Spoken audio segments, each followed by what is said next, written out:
Mpendwa mtazamaji, karibu katika makala hii fupi inayoelezea kwa ufupi historia ya Shirika la Moyo Mtakatifu wa Yesu.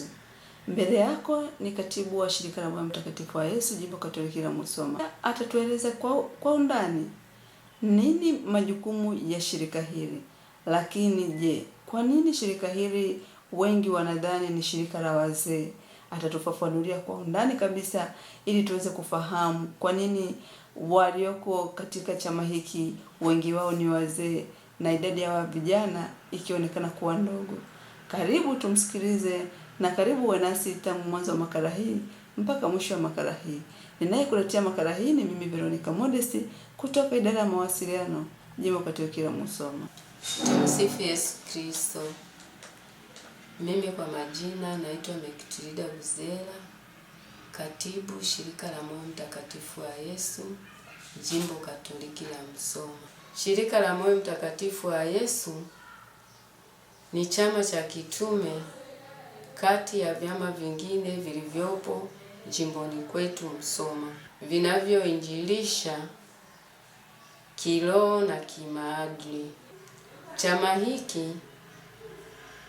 kinajumuisha rika zote: watoto, vijana na wazee. Sio kama watu wengine wanavyokielewa kwamba ni chama cha wazee. Tunawakaribisha kujiunga na chama hiki cha kitume ili kuendeleza kazi ya Kristo katika jimbo letu. Shirika la Moyo Mtakatifu wa Yesu lilianzia wapi na nani mwanzilishi wake, ili hata mtazamaji wetu aweze kulifahamu kiundani? Shirika la Moyo Mtakatifu wa Yesu hasa katika jimbo letu la Musoma lilianzia katika parokia ya Musoma mjini, na hapo Musoma mjini hiki chama kililetwa na mama mmoja aliyekuwa anaitwa Raimunda Machela. Ndiye aliyeleta hiki chama hapa kwetu. Yeye alikuwa anatokea wapi huyu mama? Kwa kweli mimi sikujua. Alikuwa ni mtumishi wa serikali au mtumishi wa dini? Alikuwa tu ni mtumishi, alikuwa hapa jimboni. Baada ya yeye kufika, kwa kuwa alikotokea kulikuwa na hiki chama, akafika hapa akawiwa kuanzisha hiki chama, na alipokianzisha kikaenea parokia 3. Parokia hizo ilikuwa ni parokia ya hapa Musoma, Tarime pamoja na Kowaki. Na baada ya hapo chama kiliendelea. Unaweza kukumbuka ilikuwa ni mwaka gani? 1974. Na baada ya hapo ukachaguliwa uongozi.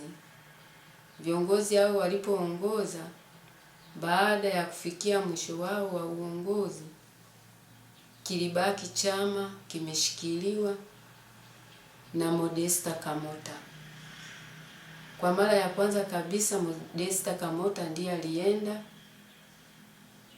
taifani kushiriki mkutano wa taifa, akiwa ametumwa na parokia ya Musoma. Ni mafanikio gani sasa mlionayo kama wanashirika la Moyo Mtakatifu wa Yesu? Tunayo mafanikio mengi, kwa sababu hicho chama kilikuwa na parokia 3, lakini kwa sasa hivi chama hicho kimefikia parokia 25. Hivyo tunaona ni mafanikio. Na kipindi tumefanya jubilei ya miaka 25 kilikuwa na wanachama 300. Lakini sasa hivi chama chetu kimefikisha wanachama 846. Kati ya wanachama hao vijana ni wangapi? Vijana ni 43, wanaume ni 94, wanawake ni 706. Kama ulivyosema kwamba chama hiki kinashirikisha makundi yote, labda ni makundi gani hasa Ni rika gani la umri ambalo wengi ni wanachama wa chama hiki? Rika ambalo wengi ni wanachama wa chama hiki ni rika la wazee na wamama wa kati. Unadhani na vijana wa baba wa kati. Unadhani wengi wao huwa wanakuja kujiunga mara baada ya kutumikia vyama vingine labda, na ndio maana wanakuja kujiunga katika umri huo? Wengi wao wanaokuja kujiunga ni baada ya kuona umri umeenda, wengine wakistaafu ndo wanaingia kwenye chama hiki. Kwa kuwa walikuwa na kadesturi ka kusema kwamba ni chama cha wazee. Kwa hiyo unataka kutuaminisha kuwa chama hiki ni kweli ni chama cha wazee, kwa sababu wengi wanakuja kujiunga mara baada ya kustaafu, kwa sababu zile heka za kazi na nini wanakuwa wamezipunguza, na sasa wanapata muda mwingi wa kukaa chini na kusali. Ndiyo. Kwa hiyo bado tunarudi pale pale kwamba chama hiki ni cha wazee, kwa sababu umri wa vijana una mambo mengi, unahitaji kwenda huku na kule. Kwa hiyo unaweza kukosa muda mwingi wa kujifunza mambo mengi juu ya chama hiki. Mimi nahisi ndiyo maana, kwa sababu wazee vijana bado wanapilika nyingi. Kwa mfano, wanawake wengine unakuta ni mama wa familia, ana watoto na huku ana kazi, ni mtumishi. Kwa hivyo anavyokuwa ni mtumishi, anaona muda hautoshi. Akitoka kazini anafika nyumbani kufanya majukumu ya nyumbani.